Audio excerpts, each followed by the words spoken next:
Hello friends, तो आइए आप सभी का एक बार फिर से भूपेश स्टडी सेंटर पर स्वागत करते हैं। तो फ्रेंड्स, पिछले क्लास में आप लोगों को एक ऑब्जेक्टिव बताए थे। तो इस बार जो है त्रिकोणमिति चैप्टर से कुल 22 ऑब्जेक्टिव पूछा हुआ है, ठीक है, जिसमें कि एक बता दिए, ये दूसरा ऑब्जेक्टिव है। आइए देखिए इसको कैसे सॉल्व करना है। सवाल है कि sine 45 degree plus cos 45 degree बराबर क्या होगा, ठीक है। तो साइन 45 का मान क्या होता है ये आपको याद रखना होगा, तभी आप इसको बना पाएंगे। कॉस 45 का मान क्या होता है ये आपको याद रखना होगा, तभी इसको सॉल्व कर पाइएगा। तो ये हम आप लोगों को सारणी बता चुके हैं। वैल्यू चार्ट जो था, मान सारणी, वहां पर सभी का मान बताए थे कि साइन 0 का मान क्या होता है, साइन 60 का मान क्या होता है, साइन 90 का मान क्या होता है। और बोले हैं आप लोगों को कि साइन, टेन और कॉस, यानी साइन, कॉस और टेन, ये तीन वाला कम से कम आपको याद रखना है। तीन त्रिकोणमितीय अनुपातों के मान आपको याद रखना है, ठीक है। क्योंकि साइन का अगर याद रखिएगा तो कोसेक का आप निकाल सकते हैं उसको उल्टा करके। अगर कॉस वाला याद रखिएगा तो कॉस को उल्टा के सेक का निकाल सकते हैं। अगर टेन का याद रखिएगा, टेन को उल्टा के कॉट का निकाल सकते हैं। तो कुल 6 त्रिकोणमितीय अनुपात हैं, इसमें 3 आपको याद रखना है, 3 उल्टा करके मान निकाल लेते हैं, ठीक है। तो चलिए अब यहाँ पर साइन 45 का मान क्या होगा, तो साइन 45 का मान होता है 1/√2 प्लस फिर कॉस 45 का मान क्या होगा, इसका मान होता है 1/√2।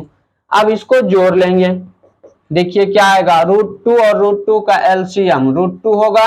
अब √2 से भागा देंगे तो एक बार में कटेगा, 1 गुना 1, 1 आया, प्लस फिर √2 से √2 एक बार में कटेगा, 1 गुना 1, 1। ये कितना हो गया, 1 1 2/√2। अब ये जो 2 है इसको हम ऐसे लिख सकते हैं ना, बताइए, √2 गुना √2 ऐसे लिख सकते हैं। क्योंकि √2 गुना √2 करेंगे तो ये क्या होगा, √4 ये होगा। यहां से बाहर क्या आएगा, तो 2, यानी 2 को हम ऐसे लिख सकते हैं √4, √4 को हम ऐसे लिख सकते हैं √2 गुना √2, कोई दिक्कत। अब नीचे में √2 पहले से है, ये पहले से √2 नीचे में है, ठीक है। तो यहाँ देखिए अब √2 एगो कट गया, अब क्या बचा, यहाँ पर सिर्फ बचा है √2, ये वाला बचा सिर्फ। तो आइए अब ये देखते हैं ऑप्शन में है कि नहीं। ये ऑप्शन बी में है, तो इसका ऑप्शन बी सही है, इसका ऑप्शन बी सही होगा। तो यहाँ पर क्या किए हैं, यहाँ पर सिर्फ आपको मान याद रखना है और फिर मान बैठा के इसको जोड़ दिए, आंसर आ गया ऑप्शन बी √2। तो जब तक मान याद नहीं रखिएगा तब तक मान से संबंधित जो भी सवाल हो वो आपसे सॉल्व नहीं होंगे, इसीलिए आप मान याद कर लीजिएगा। मान कैसे याद करना है ये भी आपको बता दिए कि कम से कम आपको 3 याद करना है, साइन वाला, कॉस वाला और टेन वाला, फिर उसको उल्टा करके 3 का मान निकाल लेते हैं, ठीक है। तो चलिए, अगर ये सवाल समझ गए हैं तो आप लोग एक बार वीडियो को लाइक शेयर जरूर कर दीजिएगा। चलिए हम मिलते हैं अगले सवाल में।